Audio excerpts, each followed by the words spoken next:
بسم اللہ الرحمن الرحیم۔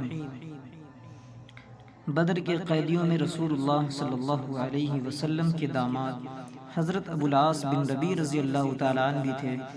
حضرت صلی اللہ علیہ وسلم کی صاحبزادی حضرت زینب رضی اللہ تعالیٰ عنہ، جو حضرت خدیجۃ الکبریٰ رضی اللہ تعالیٰ عنہ کے بطن سے تھی، آپ کی زوجیت میں تھی۔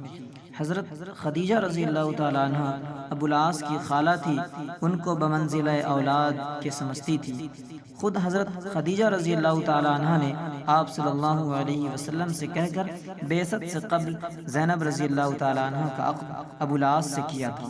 ابو العاص مالدار اور امانتدار اور بڑے تاجر تھے۔ بعثت کے بعد حضرت خدیجہ رضی اللہ تعالیٰ عنہ اور آپ کی تمام صاحبزادیاں ایمان لائیں، مگر ابو العاص شرک پر قائم رہے۔ قریش نے ابو العاص پر بہت زور دیا کہ ابو لہب کے بیٹوں کی طرح تم بھی محمد صلی اللہ علیہ وسلم کی بیٹی کو طلاق دے دو، جہاں چاہو گے وہاں تمہارا نکاح کر دیں گے۔ لیکن ابو العاص نے صاف انکار کر دیا اور کہہ دیا کہ زینب جیسی شریف عورت کے مقابلہ میں دنیا کی کسی عورت کو پسند نہیں کرتا۔ جب قریش جنگ بدر کے لیے روانہ ہوئے تو ابو العاص بھی ان کے ہمراہ تھے، من جملہ اور لوگوں کے آپ بھی گرفتار ہوئے۔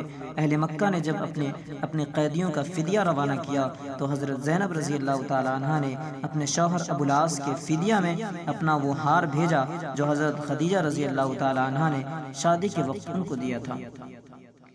حضرت صلی اللہ علیہ وسلم اس ہار کو دیکھ کر آبدیدہ ہو گئے اور صحابہ سے فرمایا، اگر مناسب سمجھو تو اس ہار کو واپس کر دو اور اس قیدی کو چھوڑ دو۔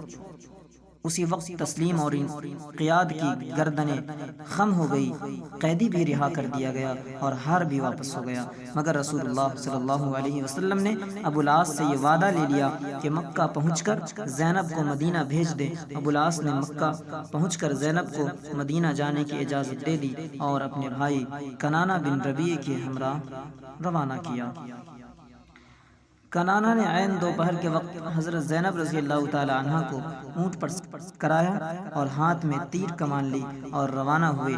آپ صلی اللہ علیہ وسلم کی صاحبزادی کا اعلان مکہ سے روانہ ہونا قریش کو شاق معلوم ہوا، چنانچہ ابو سفیان وغیرہ نے ذی طویٰ میں آ کر اونٹ کو روک لیا اور یہ کہا کہ ہم کو محمد کی بیٹی کو روکنے کی ضرورت نہیں، لیکن اس طرح اعلانیہ طور پر لے جانے میں ہماری ذلت ہے۔ مناسب یہ ہے کہ اس وقت تو مکہ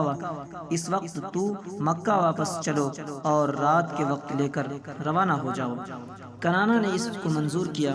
ابو سفیان سے پہلے حبار بن اسود نے، جو بعد میں چل کر مسلمان ہوئے، جا کر اونٹ روکا اور حضرت زینب رضی اللہ تعالیٰ عنہ کو ڈرایا۔ خوف سے حمل ساقط ہو گیا۔ اس وقت کنانہ نے تیر کمان سنبھال لی اور یہ کہا کہ جو شخص اونٹ کے قریب بھی آئے گا تیروں سے اس کے جسم کو چھلنی کر دی۔ الغرض کنانہ مکہ واپس آ گئے اور 2-3 راتیں گزرنے پر شب کو روانہ ہوئے۔ ادھر رسول اللہ صلی اللہ علیہ وسلم نے زید بن حارثہ کو ایک انصاری رضی اللہ تعالی عنہ کو حکم دیا کہ تم جا کر مقام بطن یاجج میں ٹھہرو، جب زینب آ جائے تو ان کو اپنے ہمراہ لے آنا۔ یہ لوگ بطن یاجج پہنچے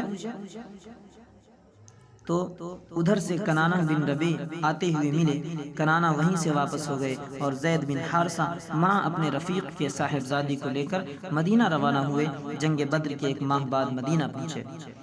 صاحبزادی آپ صلی اللہ علیہ وسلم کے پاس رہنے لگی اور ابو العاص مکہ میں مقیم رہے۔ فتح مکہ سے قبل ابو العاص بغرض تجارت شام کی طرف روانہ ہوئے۔ چونکہ اہل مکہ کو آپ کی امانت و دیانت پر اعتماد تھا، اس لیے اور لوگوں کا سرمایہ بھی شریک تجارت تھا۔ شام سے واپسی میں مسلمانوں کا ایک دستہ مل گیا، اس نے تمام مال و متاع ضبط کر لیا اور ابو العاص چھپ کر مدینہ حضرت زینب رضی اللہ تعالی عنہ کے پاس آ پہنچے۔ رسول اللہ صلی اللہ علیہ وسلم جب صبح کی نماز کے لیے تشریف لائے تو حضرت زینب رضی اللہ تعالی عنہ نے عورتوں کے چبوترے سے آواز دی، اے لوگوں، میں نے ابو العاص بن ربیع کو پناہ دی ہے۔ رسول اللہ صلی اللہ علیہ وسلم جب نماز سے فارغ ہوئے تو لوگوں کی طرف متوجہ ہوئے اور ارشاد فرمایا، ایھا الناس، هل سمعتم ما سمعت قالوا نعم قال اما والذي نفسي بيده ما علمت بشيء من ذلك حتى سمعت ما سمعتم انه يجير على المسلمين ادناهم۔ اے لوگوں، کیا تم نے بھی سنا ہے جو میں نے سنا؟ لوگوں نے کہا ہاں۔ آپ صلی اللہ علیہ وسلم نے فرمایا قسم ہے اس ذات پاک کی کہ محمد کی جان اس کے ہاتھ میں ہے، مجھ کو اس کا مطلق علم نہیں، جو اور جس وقت تم نے سنا وہی میں نے سنا۔ تحقیق خوب سمجھ لو کہ مسلمانوں میں ادنا سے ادنا اور کمتر سے کمتر بھی پناہ دے سکتا ہے۔ اور یہ فرما کر صاحبزادی کے پاس تشریف لے گئے اور یہ فرمایا اے بیٹی، اس کا اکرام کرنا مگر خلوت نہ کرنے پائے، کیونکہ تو اس کے لیے حلال نہیں، یعنی تو مسلمان ہے اور وہ مشرک و کافر ہے۔ اہل سرائیہ سے آپ صلی اللہ علیہ وسلم نے ارشاد فرمایا کہ تم اس شخص یعنی ابو العاص کا تعلق ہم سے معلوم ہے، اگر مناسب سمجھو تو ان کا مال واپس کر دو، ورنہ وہ اللہ تعالیٰ کا عطیہ ہے جو اللہ تعالیٰ نے تم کو عطا فرمایا ہے اور تم ہی اس کے مستحق ہو۔ یہ سنتے ہی صحابہ کرام رضی اللہ تعالیٰ عنہم نے کل مال واپس کر دیا۔ کوئی ڈول لاتا تھا اور کوئی رسی، کوئی لوٹا اور کوئی چمڑے کا ٹکڑا، غرض یہ کل مال ذرہ ذرہ کر کے واپس کر دیا۔ ابو العاص کل مال لے کر مکہ روانہ ہوئے اور جس جس کا حصہ تھا اس کا حصہ پورا ادا کیا۔ جب شرکا کے حصے دے چکے تو یہ فرمایا یا معشر قریش هل بقي لأحد منكم عندي مال يأخذوه؟